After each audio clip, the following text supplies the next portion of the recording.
trenerį su 4 pergale ir koks būtų jūsų komentaras apie rungtynės ir jų eigą?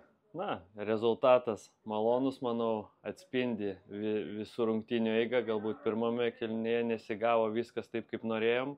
Jų vartininkas iš tikrųjų žaidė labai gerai, bet vaikinai antram kėlinį paklausė trenerių patarimų ir išsprendėm jau reikalus, manau, antram kėlinį mušė tos berods 3-4 įvarčius ir jau tada jau dažaidinėjom rungtynės, kažkur gal buvo atsipalaidavimo momentų, kadangi rezultatas jau leido tai daryti, bet, na, vyručiai gana buvo profesionalai ir davėdėm rungtynės taip, kaip reikėjo.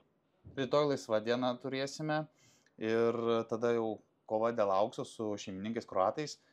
Ką žinome apie šią rinktinę? Na, mes su jais žaidėm iš tikrųjų draugiškas rungtynės prieš pat čempionatą čia. Prieš 2 metus būtent šie metai žaidė U18 čempionate, tai su jais taip pat finalę žaidėm. Tai turim visą video medžiagą apie juos, tai manau išstudijuosim juos nuo A iki Z, paruošim vyručius ir tikimės pergalės finale ir išėjimo į aukštesnį divizioną. Gerai, tai sėkmės. Ačiū. Simai, su pergalė ir puikiu pasirodymu. Kokios nuotaikos, kai žinot, kad esate per vieną pergalę nuo aukso medalio? Dėkui, nuotaikos tikrai geros, visi patenkinti, bet žinom, kad darbas dar neužbaigtas.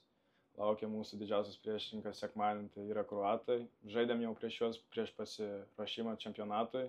Laimėjom, bet žinom, kad bus kitokia komanda, kitaip jie bus atėję pasiruošę ir manom, kad bus tikrai svarbios varžybos ir didelės varžybos, bet jeigu žaisim pagal trenerio nurodymus ir ko jis prašo, manau tikrai bus geras rezultatas ir po varžybų išeisim su šypsena. Tai linkiu sėkmės. Dėkui.